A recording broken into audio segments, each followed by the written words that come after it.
नमस्कार, मैं अशोक कुमार पांडे और स्वागत है आपका टीसीएच पर। वैसे तो पूरे भारत में पत्रकारों का काम करना बहुत मुश्किल हो गया है। पत्रकार किसी भी चीज के लिए गिरफ्तार किए जा सकते हैं। कोई सरकारी गड़बड़ी चल रही है, कहीं मिड डे मील की गड़बड़ी चल रही है, कहीं कुछ चल रहा है, पत्रकार उसको रिपोर्ट करते हैं और कार्रवाई होने की जगह पत्रकारों को ही गिरफ्तार कर लिया जाता है। कितने पत्रकार जेल में पड़े हुए हैं ये सब मुझे बताने की जरूरत नहीं, ये तो आप रोज बरोज देख ही रहे हैं। लेकिन ऐसा लगता है कि जम्मू कश्मीर की जो पुलिस है वो शायद ये मान के चलती है कि सुप्रीम कोर्ट के आदेश उसके ऊपर लागू नहीं होते। वो ये मान के चलती है कि वो जो चाहे वो कर सकती है। और जो मैं घटना आपको बता रहा हूं वो तो कश्मीर की भी नहीं है, वो जम्मू की घटना है, प्रॉपर जम्मू की घटना है। जम्मू के एक पत्रकार है अरफाज अहमद डैंग। 27 नवंबर 2025 को अचानक उनका घर जेडीए जो जम्मू डेवलपमेंट अथॉरिटी है उसने बुलडोजर लगाकर गिरा दिया। 40 साल पुराना घर था। पुलिस का कहना है कि नोटिस भेजी गई, रात को नोटिस भेजी गई और सुबह मकान गिराया गया। लेकिन मजेदार बात यह है कि अरफाज अहमद डैंग का जो घर था वो उनके बाप के नाम से था। नोटिस भेजी गई अरफाज अहमद डैंग को। भाई जिसके नाम से घर है उसके नाम से कम नोटिस तो भेजी होती। सीधी सी बात है कि दिक्कत अरफाज अहमद डैंग से शायद थी। और दिक्कत का कारण यह है कि इस महीने की शुरुआत में, नवंबर की शुरुआत में अरफाज ने एक रिपोर्टिंग की थी जिसमें तस्करी रैकेट चल रहा था, नशीले पदार्थों का, ड्रग्स का तस्करी का रैकेट चल रहा था, उसका खुलासा किया था और एक पुलिस अधिकारी का नाम उससे जोड़ा था। उनका कहना था कि यह पुलिस अधिकारी जो है इस ड्रग रैकेट में शामिल है जिसके कुछ लोगों को गिरफ्तार किया गया है। और माना यह जा रहा है कि शायद उससे ही पुलिस नाराज थी और अरफाज अहमद डैंग का घर गिरा दिया। यह खबर तो आपको मिली होगी। लेकिन आज जो मैं खबर बता रहा हूं वो खुश करने वाली खबर है, वो राहत देने वाली खबर है, वो ये बताने वाली खबर है कि भारत के अंदर से मोहब्बत को इतनी आसानी से खत्म नहीं किया जा सकता। देखिए, हम लोग यूट्यूब करते हैं, लगातार रोज रिपोर्ट देते हैं, कहीं दंगा हो गया, कहीं किसी को मुसलमान होने की वजह से मार दिया गया, कहीं किसी का मुसलमान होने की वजह से घर गिरा दिया गया। लगातार इस तरह की खबरें देते हैं। ऐसी खबरें देते हुए दिल में दर्द भी होता है।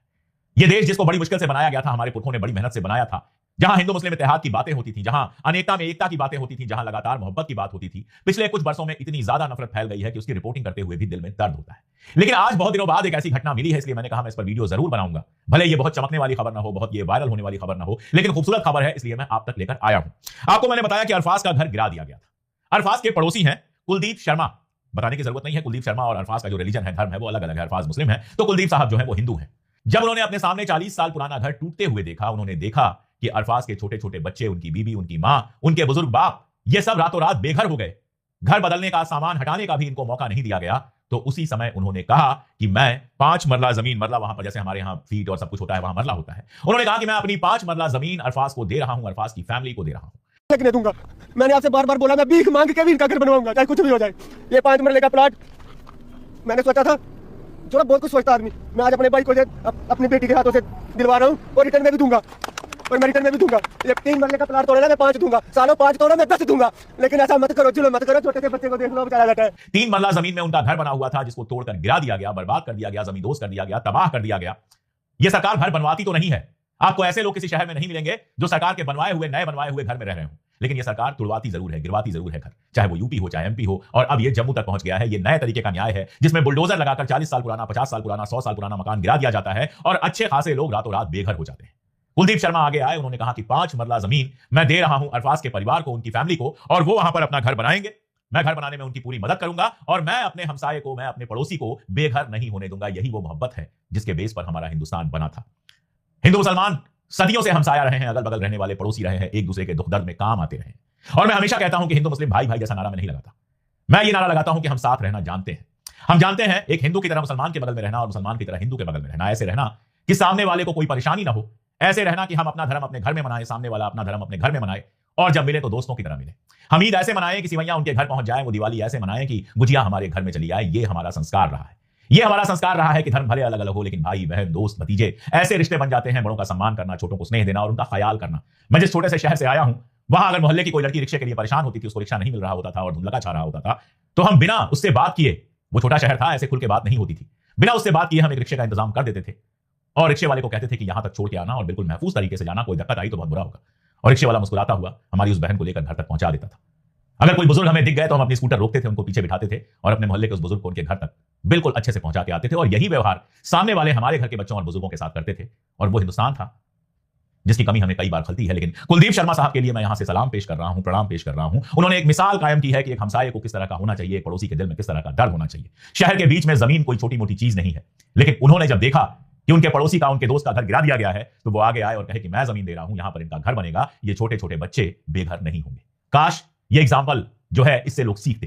खैर, ये तो एक बात रही। मैं दूसरी तरफ चलता हूं कि कश्मीर के अंदर पत्रकारों के साथ जिस तरह का व्यवहार हो रहा है, वो व्यवहार बिल्कुल भी अच्छा नहीं है और उस व्यवहार पर पूरे देश को चिंता होनी चाहिए। होता क्या है कि कश्मीर की खबरें तभी आती हैं सामने जब वहां पे कोई बुरी घटना हो जाती है, वहां पर कोई आतंकवादी घटना हो जाए, वहां गोली चल जाए, वहां पाकिस्तान का आक्रमण हो जाए या हम पाकिस्तान से भिड़ जाए, तभी कश्मीर की खबरें आती हैं। वरना कश्मीर से हम बिल्कुल किनारे रहते हैं। हम दिन रात ये तो कहते हैं कि कश्मीर हमारे देश का अभिन्न हिस्सा है, लेकिन कश्मीर की मुसीबतें, कश्मीर की प्रॉब्लम्स, कश्मीर की दिक्कतें वो हमारी नहीं है। कई बार तो ऐसा लगता है कि कश्मीर तो हमारा है लेकिन कश्मीर के लोग हमारे नहीं है। और जब से हिंदू मुसलमान शुरू हुआ है तब से तो कश्मीर मुसलमान हो गया है। कश्मीर में मुसलमानों की जनसंख्या ज्यादा है। जम्मू कश्मीर इकलौता स्टेट है जहां मुसलमान बहुसंख्या में है। तो बस वही तमाशा चलता रहता है। अभी आप देखिए, मैंने रिपोर्ट किया था वैष्णो देवी जो कॉलेज है, मेडिकल कॉलेज जो बना है, उसमें एडमिशन के मामले को लेकर कितना तमाशा हुआ और हो रहा है। अभी मुस्लिम बच्चों का ज्यादा एडमिशन हो गया तो सड़क पर लोग आ गए कि कैसे इनका ज्यादा एडमिशन हो गया है, कोई रिजर्वेशन से तो आए नहीं थे। सामान्य जो प्रक्रिया नीट के एग्जाम की होती है उससे आए थे, लेकिन फिर भी तमाशा हुआ। लेकिन उस पर देश में कहीं कोई हलचल दिखाई नहीं देती है। नॉर्मल घटनाओं पर, जो परेशानी पैदा करने वाली घटनाएं होती हैं, उन पर देश में कोई हलचल दिखाई नहीं देती है। और इसीलिए यह खबर अक्सर हम तक नहीं पहुंचती है कि वहां पत्रकारों के साथ कैसा सुलूक हो रहा है। जैसे मैं आपको एग्जांपल दूं, अभी की बात है, अनुराधा भसीन बड़ी लेखिका है, पत्रकार है। उनके पिताजी वेद भसीन, वो भी एक बड़े पत्रकार थे। उनकी किताबें हैं, उनके संस्मरण हैं जो हम लोग पढ़ते हैं। मैंने जब कश्मीरनामा लिखी तो एक पीरियड का इतिहास जानने के लिए मुझे वेद भसीन से बहुत ज्यादा मदद मिली। अनुराधा भसीन के अखबार पर छापा पड़ता है, उनके अखबार के दफ्तर पर छापा पड़ता है और कहा जाता है यहां हथियार सप्लाई होते हैं, क्या क्या होता है। कारण बस इतना है कि अनुराधा भसीन लगातार 370 हटने के बाद के हालात पर लिख रही हैं, 370 के हटाए जाने का विरोध कर रही हैं और सरकार की लाइन नहीं ले रही हैं, गोदी मीडिया बनने से इंकार कर रही हैं। फहाद शाह की बात कीजिए। फहाद शाह कश्मीर वाला चलाते थे। कश्मीर वाला की वेबसाइट हम लोग भी यूज करते रहे हैं कश्मीर की खबरें जानने के लिए। उनको 4 फरवरी 2022 को गिरफ्तार किया गया और सीधे एनएसए उनके ऊपर लगाया गया। आतंक विरोधी जो गतिविधियां हैं उनका आरोप उनके ऊपर लगाया गया और मार्च 2022 में उनको नजरबंद कर दिया गया। लेकिन किस्मत वाले थे, 17 नवंबर 2023 को जम्मू कश्मीर जो हाईकोर्ट है उन्होंने फहाद शाह को न केवल जमानत दे दी बल्कि उनके ऊपर कई केस जो लगे हुए थे उनको रद्द भी कर दिया। और ये भी मैं आपको बता दूं कि इन्हीं सब चीजों की वजह से जो कश्मीर टाइम्स है पिछले 4 साल से बंद भी पड़ा हुआ है। अनुराधा भसीन जरूर लिख रही है यहां वहां, लेकिन अखबार के तौर पर कश्मीर टाइम्स बंद पड़ा हुआ है। आसिफ सुल्तान की बात कीजिए थोड़ा और पीछे चल के, 31 अगस्त 2018 को उनको गिरफ्तार किया। उन्होंने कश्मीर नैरेटर पत्रिका में बुरहान वानी पर एक आर्टिकल लिखा था। बुरहान वानी आतंकवादी था, उसको मार दिया गया था। लेकिन क्या उसके ऊपर आर्टिकल लिखना भी अपराध है?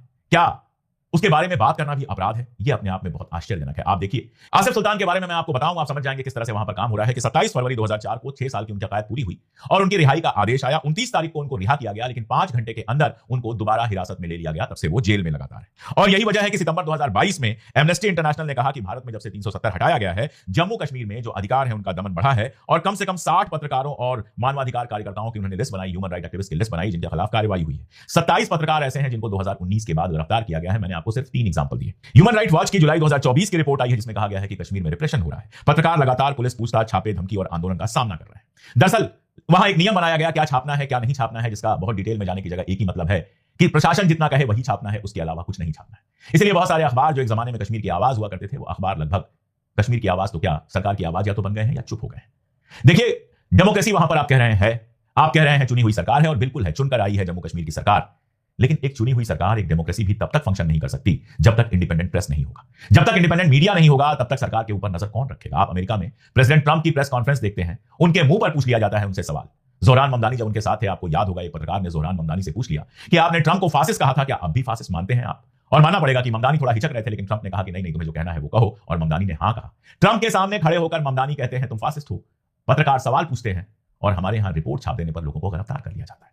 कोई भी डेमोक्रेसी क्या इंडिपेंडेंट मीडिया के बिना फंक्शन कर सकती है? ये सवाल मैं आपके सामने छोड़ देता हूं। ये जो घटना मैंने सबसे पहले बताई आपको अरफाज अहमद डैंग की, उस पर चीफ मिनिस्टर उमर अब्दुल्ला ने टिप्पणी की और कहा कि लेफ्टिनेंट गवर्नर के प्रशासन द्वारा चुनी गई सरकार को बदनाम करने की ये साजिश है, यानी कि उनकी सरकार को बदनाम करने की साजिश है। उन्होंने कहा कि जेडीए सरकार की मंजूरी के बिना काम नहीं कर सकता और केवल मुस्लिम परिवारों को निशाना बनाया जा रहा है। मतलब सरकार होते हुए भी जेडीए अपनी मर्जी से काम कर रहा है और मुस्लिम घरों को तोड़ रहा है। रविंदर रैना जो वहां बीजेपी के प्रेसिडेंट हैं, वो कहते हैं प्रधानमंत्री गरीबों को घर देते हैं, तोड़ते नहीं। तो ये जो देश भर में बुलडोजर चलते हैं, जो घर टूटते हैं, क्या वो गरीबों के घर नहीं होते हैं? जो दिल्ली से लेकर बनारस तक और कहां से रोते गाते लोगों की तस्वीरें आती हैं, वीडियोस आते हैं जिसमें हिंदू भी हैं, मुसलमान भी हैं, क्या वो गरीबों के घर नहीं है? या फिर बीजेपी का नेता बन जाने के बाद सच बोलना मुश्किल हो जाता है, आपको झूठ ही बोलना होता है? उन्होंने कहा कि ये चुनिंदा जो है, ये जो विध्वंस हुआ है, ये चुनिंदा है, सेलेक्टिव है और पीड़ित परिवार को, जो पत्रकार का परिवार है, उसको हर तरह की मदद देंगे। पहले घर तुड़वा देंगे फिर मदद देंगे, क्या गजब की पॉलिटिक्स है? आपकी पार्टी सत्ता में है, आपकी पार्टी के राज्यपाल हैं, जब घर टूटने की खबर मिली थी आप पहुंच गए होते और उसको रुकवा दिया होता, तब तो कोई बात होती। अब जब लोगों के अंदर गुस्सा है, हिंदू मुसलमान सबके अंदर गुस्सा है, तो आप डायलॉग दे रहे हैं पीएम गरीबों को घर देते हैं, तोड़ते नहीं है, इसका कोई मतलब नहीं। खैर, कश्मीर के हालात पर बीच बीच में मैं वीडियोस करता रहता हूं। कश्मीर से मेरा एक अलग तरह का रिश्ता है। कश्मीर पर मैंने किताबें लिखी हैं, कश्मीर बहुत बार मैं गया हूं, लोगों को ट्रिप कराया है। ट्विटर पर तो मेरे नाम के साथ अशोक कश्मीर जुड़ा हुआ है। लेकिन दुख होता है कि वहां की जनता डेमोक्रेसी के लिए तैयार है, हिंदुस्तान के साथ डेमोक्रेटिक तरीके से रहने के लिए तैयार है, डेमोक्रेटिक तरीके से उसने अपनी सरकार इलेक्ट की है, फिर इस तरह की पॉलिसीज अपनाकर क्या मिलेगा? होना तो ये चाहिए था कि जिस ऑफिसर का, पुलिस ऑफिसर का रिलेशन बताया था इन्होंने, डैंग साहब ने, तस्करों के साथ, ड्रग के तस्करों के साथ, उसकी जांच होती। कश्मीर में ड्रग्स एक बड़ी प्रॉब्लम, नशीली दवाएं एक बड़ी प्रॉब्लम बन के उभरे हैं। और हमेशा याद रखिए कि इस तरह की बड़ी प्रॉब्लम बिना प्रशासन के सहयोग के नहीं होती। 2-4 लोग भ्रष्ट होते हैं, प्रशासन में सारे नहीं होते, 2-4 भ्रष्ट होते हैं जिनकी वजह से कार्रवाई होती है। अब डैंग साहब ने रिपोर्ट किया, वो सही भी हो सकती है, गलत भी हो सकती है। अगर गलत होती तो डैंग साहब से सवाल पूछा जाना चाहिए कि आपने एक निर्दोष आदमी को कैसे दोषी बता दिया। लेकिन मान लीजिए सही निकली तो तब तो यह होगा कि नशीली दवाओं का जो व्यापार है वो कुछ लोगों की गिरफ्तारी के बावजूद बदस्तूर चलता रहेगा, कश्मीर के युवाओं की नसों में जहर उतारा जाता रहेगा। तो बजाय ये करने के जब आप सीधे पत्रकार का घर गिरवा देते हैं तो दरअसल आप धमकी दे रहे होते हैं कि किसी और ने लिखने की हिमाकत की तो उसके साथ भी यही होगा। और जब आप ऐसा करते हैं तो आप डेमोक्रेसी का गला घोट रहे होते हैं। आज के लिए इतना ही, बहुत शुक्रिया।